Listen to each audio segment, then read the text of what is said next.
Oi, você aí, cara estudante, cara concurseiro, você que está se preparando aí para fazer a prova do Conselho Federal de Biologia. Ronilson está de volta.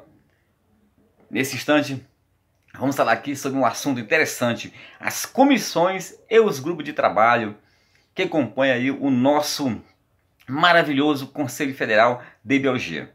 Beleza? Então, pessoal, é o seguinte: no Conselho Federal de Biologia tem comissões permanentes, comissões temporárias e grupo de trabalho. Apesar de falar aqui no regimento que são apenas 5 comissões permanentes, se você abrir o site, tem 6 comissões. Por exemplo, tem uma comissão aqui, ó, eu vou até falar agora para você. A sexta comissão é a comissão a Comissão Permanente de Avaliação de Documentos. É a CPAD. Comissão Permanente de Avaliação de Documentos. Então, o Conselho Federal de Biologia tem 6 comissões permanentes, apesar de no regimento, se for cobrado segundo o regimento, é 5, tá? 5.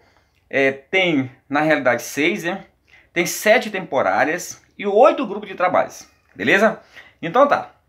Dando sequência ao nosso estudo, que esse estudo de comissões e grupos de trabalho vai do artigo 51 até o artigo 58. Ó, o CFB, segundo o artigo 51, deverá constituir comissões permanentes, comissões temporárias e grupos de trabalho, que assessorarão tanto o plenário quanto a diretoria na execução de suas atividades, para que a plenária e a diretoria consiga, né, realizar as suas atribuições, as suas competências que estão aí estipuladas no nosso regimento, e eu já tratei com vocês em aulas anteriores. Beleza? Então tá. As comissões e os grupos de trabalho poderão reunir-se em qualquer lugar do território nacional, tá bom? As comissões e os grupos de trabalho poderão se reunir não apenas em Brasília, mas também em qualquer lugar do território nacional. Olha só, a participação em comissões e grupos de trabalho é remunerada. Então os integrantes farão jus aqui a diárias, passagens e ressarcimento de despesas que venham a realizar a serviço do Conselho. Então, a participação nas comissões e grupos de trabalho, ela é o que, pessoal? Ela é remunerada. O membro de comissão de grupo de trabalho, aqui nós temos uma situação no parágrafo 3º do artigo 51, que fala que se o membro da comissão ou grupo de trabalho faltar a mais de 2 reuniões, ele será o que? Substituído. Quando o pessoal fica muito atento, se ele falar a mais de 2, não quer dizer o quê? Se ele faltar a mais de 2, é 3, 4, 5, 6. Então, se o membro da comissão ou grupo de trabalho faltar a mais de 2 reuniões, ele será o que? Substituído. Claro que você tem que observar que tudo tem que ter o que? Um motivo justificado.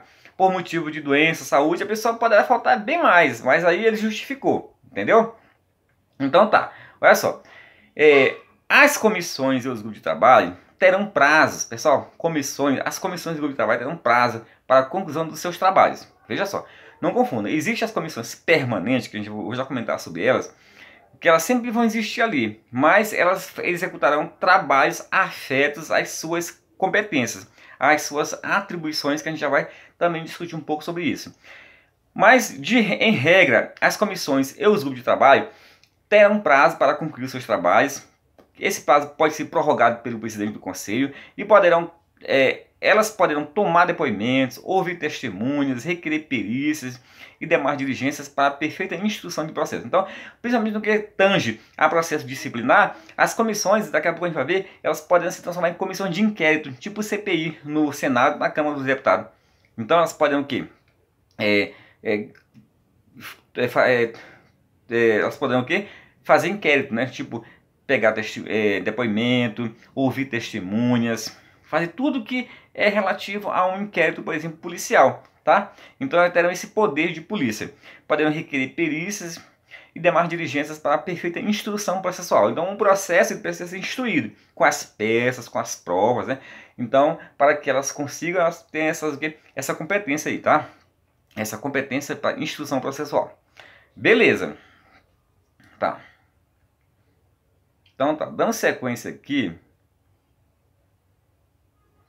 o artigo 52 fala o seguinte, que as comissões permanentes de caráter técnico ou especializado, com composição estabelecida pelo plenário, terão a finalidade terão por finalidade apreciar as matérias pertinentes, como eu já falei, né, às suas áreas de competência. E serão em números máximo de 5, é o que fala o regimento, mas isso não é verdade. Se você abrir lá o site, né, eu estou até com ele aqui aberto, você vai ver lá que tem o quê? A sexta comissão, que é justamente a comissão, eu já falei para vocês, sobre de documentação, né, de análise e avaliação de documentação.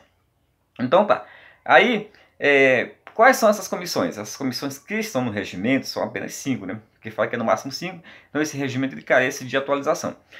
É a comissão de legislação e normas, a comissão de tomada de conta, comissão de formação e aperfeiçoamento profissional, comissão de licitação, comissão de patrimônio. Então, licitação, patrimônio, legislação e normas, tomada de conta. A comissão de tomada de conta é imprescindível, pessoal, principalmente na prestação de conta, porque o seu parecer, sem o parecer da comissão permanente de tomada de conta, ou apenas comissão de tomada de conta, o parecer não será encaminhado para o plenário e, por sua vez, não será realizada a prestação de contas junto ao TCU, que é o Tribunal de Contas da União. Beleza? Então, essas são as 5 comissões do que, pessoal, permanente, mas na verdade são 6, tá? Então tá.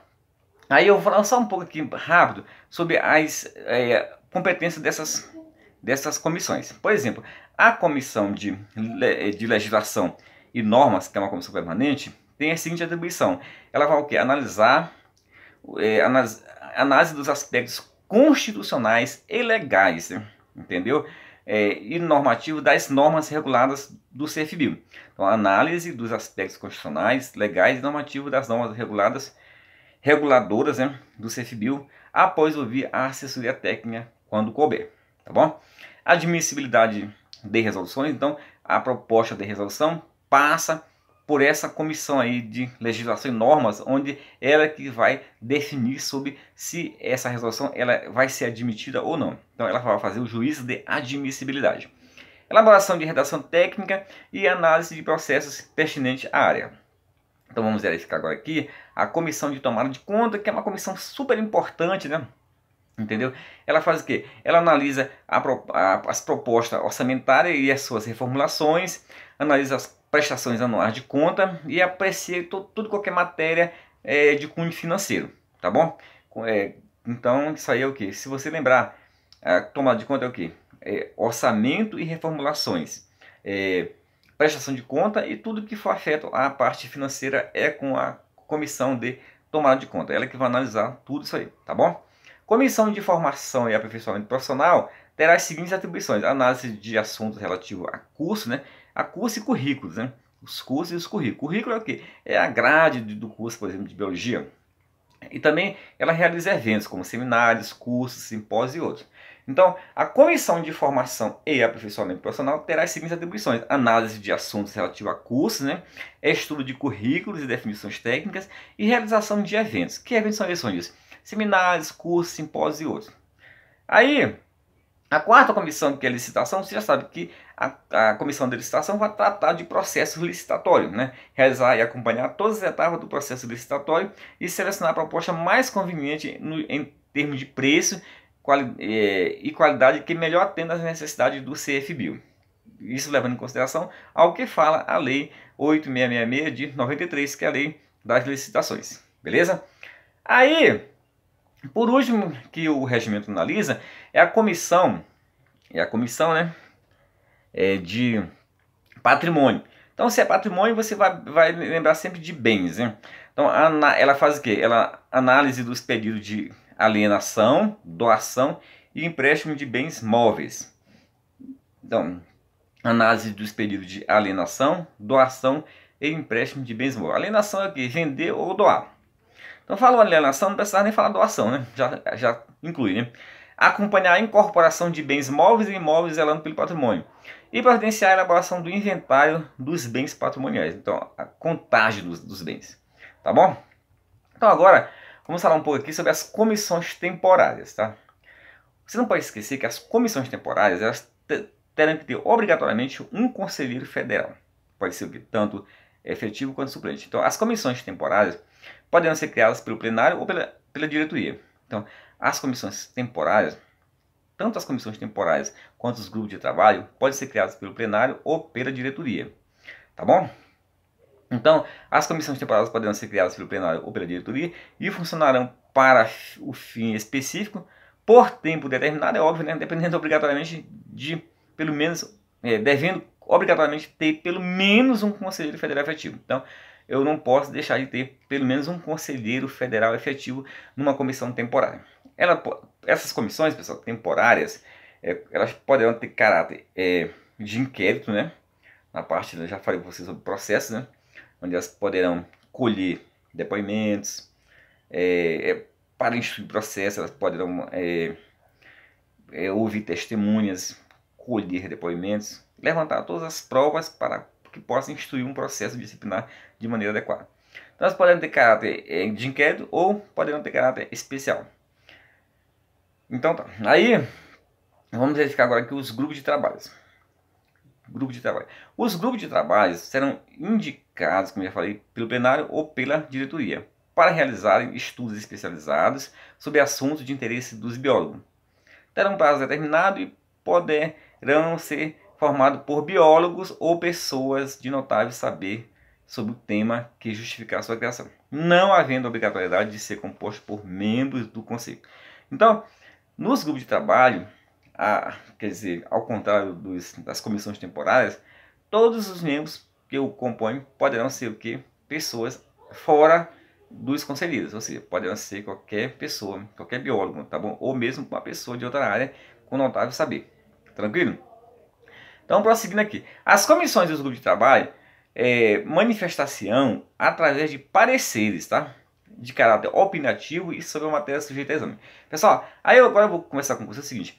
O parecer que vai ser elaborado pelas comissões ou grupo de trabalho terão 3 partes fundamentais, tá? Você não pode esquecer disso nunca jamais, tá bom? Relatório, fundamentação e conclusão. Relatório, fundamentação e conclusão. De forma precisa sobre o tema apreciado. Então o presidente devolverá à respectiva comissão ou grupo de trabalho, o parecer emitido em desacordo. Então, as comissões do trabalho realizado pela comissão ou pelo grupo de trabalho, daí eu vou exarar um parecer. E esse parecer tem que ter o quê? Relatório, fundamentação e conclusão. Se não tiver esses itens, se o parecer não tiver de acordo com esse aspecto aí, com essa estrutura, ou o presidente, entendeu? Ele tem a prerrogativa, né, de devolver, ele devolverá. Ele não pode devolver, ele devolverá a respectiva comissão para que ela corrija, né? Para que ela adeque esse parecer às normas técnicas, né, necessárias. Beleza? Então, pessoal, aqui ó, um assunto um pouco longo, né? Dando sequência aí ao nosso trabalho das comissões ou grupo de trabalho, vou falar um pouco aqui sobre a composição. Pessoal, as comissões e grupo de trabalho são compostas por um coordenador, por um secretário e por vogais. Então, elas terão que ter no mínimo 3 componentes, tá? Um coordenador, um secretário e os demais serão que vogais. Coordenador é um cargo, né? Secretário é um outro cargo. E vogais são pessoas que apenas têm direito a voto, né? Eles não têm cargo, tá bom? Então, as comissões e grupo de trabalho deverão ter determinados no ato de sua criação objetivos, nome de seus integrantes, indicação do coordenador e secretário para a realização da tarefa, entendeu? Então, isso aí tudo tem que ter já definido a priori numa comissão ou grupo de trabalho. Objetivo, nome dos seus integrantes, indicação do coordenador e secretário e prazo para a realização da tarefa, ou seja, qual é a meta que se quer alcançar. O plenário, por proposta da própria comissão ou grupo, por proposta da própria comissão, entendeu? Da diretoria ou conselheiro, poderá fazer substituições, tá? Então, por proposta da diretoria ou de conselheiro ou da própria comissão, poderá haver o quê? Mudanças nas comissões ou grupo de trabalho. Beleza? Então aí o artigo 57 vai citar aqui 9 competências do coordenador, como por exemplo, programar e dirigir as reuniões, fazer cumprir os prazos, assinar os relatórios, zelar, solicitar ao presidente a colaboração de assessorias técnicas, distribuir os trabalhos, atribuir tarefas, supervisionar, opinar, assessorar e encaminhar ao plenário ou à diretoria relatórios parciais quando solicitado e relatório anual. Então isso aí são as competências do nosso coordenador da comissão ou do grupo de trabalho.